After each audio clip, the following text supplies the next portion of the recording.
네, 안녕하세요. 여러분들 반갑습니다. 금융과 에너지 업종을 누구보다 쉽게 알려주는 데이안 멘토 권혁철입니다. 오늘 재룡산업이라는 기업 리뷰해 보도록 할 텐데요. 오늘 같은 경우 재룡산업에서 외인 매수세가 좀 상당히 들어왔더라고요. 그래서 수급적인 측면에 대해서 좀 말씀을 드리려고 하고, 그리고 재룡산업이 급등 이후에 다시 하락을 하고 있는데 지지라인이 도대체 어디를 좀 봐야 될 것인지 이 부분 관련해서 궁금해 하실 것 같아서 좀 말씀을 드리려고 합니다. 그리고 재룡산업만의 모멘텀은 어떤 것들이 있는지도 말씀을 드려보도록 할 텐데요. 여러분들과 같이 한번 확인해 보면서 천천히 얘기 나눠보도록 하겠습니다. 먼저 시작하기 전에 저희 데이업 채널에 오시면은 모든 종목들을 커버해드리고 있으니까 찾아와 주시면 정말 감사하겠고, 제 영상도 끝까지 지켜봐 주시면서 댓글로 궁금하신 것들 남겨주시면은 다음 영상에서 말씀을 드리도록 하겠습니다. 그러면 재룡산업 바로 보도록 할게요. 일단 재룡산업 같은 경우 제가 지속적으로 말씀을 드리지만 송전, 배전, 지중선 관련 전기 기자재와 그리고 통신 기자재, 철도 자재 제조 판매하고 있는 사업을 진행 중에 있는데요. 그래서 이러한 재룡산업 같은 경우 전력기기 테마로 묶여있는 상황이죠.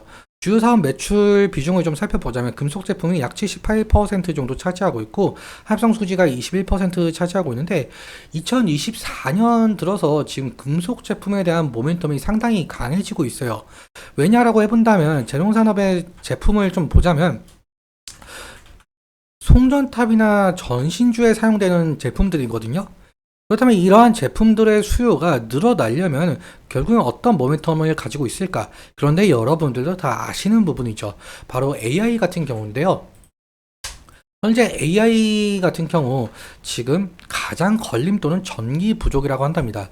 그러면서 전력망 확충에 대해서 전 세계가 비상이라고 한다는데요. 왜 그러냐라고 해본다면 AI 서비스 같은 경우 결국 데이터 저장이 필수적이에요. 그렇다면 데이터 저장을 할 수가 있는 데이터 센터의 경우에는 끊임없이 가동을 해줘야 될 것이고, 가동을 하면 할수록 전력 소비는 지속적으로 늘어날 수밖에 없다라는 겁니다. 즉 다시 정리하자면 데이터 센터의 경우에는 전력 소비를 하면서 지속적으로 가동이 되어 주어야 각종 데이터를 수집을 하고 저장하는 역할이 진행이 되겠는데요.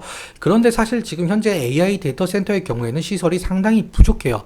그래서 현재 세계 각 기업들은 이 AI용 데이터 센터를 설립을 하려고 상당히 노력 중에 있습니다.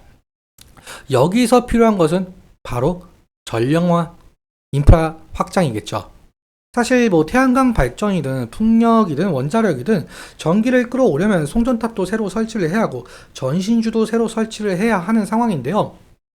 사실 전력 인프라만 구축에는 이러한 과정을 거치게 되는데, 이 재룡산업의 제품들을 보시면 이 송전탑, 이 전신주에 필요한 부품들이잖아요.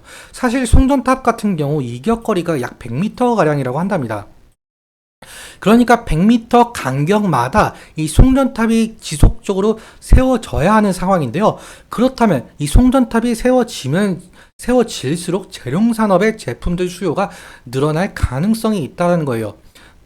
다시 말해서 전력 인프라만 구축에는 이 송전탑이 세워질 수밖에 없기 때문에 이 재룡산업의 제품들의 수요가 늘어날 가능성, 이 부분 염두에 두시고, 그리고 현재 재룡산업의 모멘텀 한 가지가 더 생긴 부분이 있죠. 바로 한전에서 41조 원에 해당하는 인도네시아 송전망 구축 사업을 추진을 한다라고 한답니다.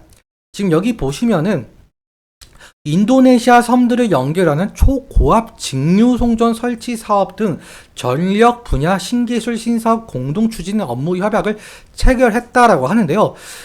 실제로 이 재룡산업 같은 경우 이 초고압 진류 송전과 상당히 연계가 되어 있는 상황이에요. 왜 그러냐라고 해본다면 재룡산업의 경우에는 한전 KDN과 초고압 직류 송전 최적화 금규를 개발했기 때문인데요. 그렇기 때문에 이 초고압 직류 송전을 수출을 한다고 한다면은 재룡산업의 주가에 영향이 갈 가능성이 상당히 높겠죠. 실제로 재룡산업의 주가에 이 뉴스가 나오고 나서 연계가 많이 되어 있는 상황이고요. 그렇다면 수급과 지지라인 측면에 대해서도 말씀을 드리려고 하는데요. 차트 보면서 이어서 설명해 보도록 하겠습니다. 재룡산업의 주가를 보시면 오늘 같은 경우 약 7% 정도 빠졌다가 지금 아래 꼬리가 살짝 달리면서 지금 현재 6% 마감을 한 상황인데요. 이때 6월 10일에 인리 인리 수출 뉴스가 나와서 상한가를 갔던 모습이고요. 그 이후에 한 3거래일 정도 상승을 했다가 다시 3거래일 정도 하락한 모습을 보이고 있죠. 사실 지지라인 같은 경우 이 부분을 좀 생각을 할 수가 있을 것 같은데요. 왜냐라고 해본다면 지금 6월 12일도 마찬가지고 그리고 5월 14일에도 이 부분에서 좀 지지가 일어난 것을 볼 수가 있죠. 그렇기 때문에 여기 이 부분을 지지라인으로 생각을 할 수가 있을 것 같고, 만약에 이 부분을 이탈을 하게 된다라고 한다면 2차적인 지지라인을 우리는 어디로 봐야 되는 것인가, 이 부분을 좀 생각을 할 수가 있을 것 같습니다. 과거에 이 부분을 좀 지지해 주면서 상승했었던 전적이 있기 때문에 우리가 이 가격 레인지까지 2차적인 지지라인으로 생각을 할 수가 있을 것 같은데요. 만약에 이 가격 레인지를 이탈하게 된다고 한다면 지금 60일 이평선과의 이격도가 상당하다 보니까 리스크적인 관리는 필요할 것으로 보이고 있죠. 그리고 상승시마다 사실 매물 저항이 나올 수밖에 없는 상황이기도 해요. 지금 6월 13일도 마찬가지고 그리고 5월 8일도 결국에는 이 가격대를 돌파를 해주지 못하고 윗꼬리가 상당히 길게 나온 모습을 좀 보여줄 수가 있어요. 왜냐라고 해본다면 재료용산업의 차트를 좀 넓게 보자면 알 수가 있는데요. 2016년과 2018년도 때 이때 사실 대북 테마로 엮인 부분이 있었어요. 재료용산업의 경우. 사실 그래서 이 과거에 결국 이 부분을 돌파를 해주지 못하고 하락한 전적이 있기 때문에 지금 상황에서도 이 부분을 결국은 돌파를 해주지 못한다고 한다면 저항이 나올 수밖에 없다는 점 인지해 주시면 좋을 것 같습니다. 수급적인 측면도 함께 보자라고 해본다면 재료산업의 경우 오늘 같은 경우 15만 주 정도 개인이 매도를 했고 외국인 같은 경우 20만 주 매수가 된 상황인데요. 기관의 경우에는 1만 주 정도 매도가 들어온 상황이죠. 사실 오늘 개인의 매도세를 외국인이 좀 받아줬다라고 표현이 가능할 정도로 외국인의 매수세가 상당 부분 센 모습을 보이고 있는데요. 그런데 사실 제가 기간을 4월 26일에 6일로 설정을 했는데 왜 이렇게 설정을 했냐라고 해본다면 4월 26일 이후로 재료산업 주가가 상당히 상승을 했기 때문이죠. 4월 26일 이후로 개인 같은 경우 29만 주 정도 매수가 되고 있는 상황이고 외국인 같은 경우 24만 주 매도가 되고 있는 상황인데 사실 외국인의 매도세가 좀 강하다 보니까 이 외국인의 매도세가 만약에 매수세로 전환이 된다고 한다면 재료산업의 주가에 상당 부분 긍정적인 영향을 가질 가능성이 상당히 높겠죠. 그래서 개인과 외국인 그리고 기관의 수급 잘 살펴보는 것이 중요 투자 포인트 중 하나가 될 가능성이 높을 것 같습니다.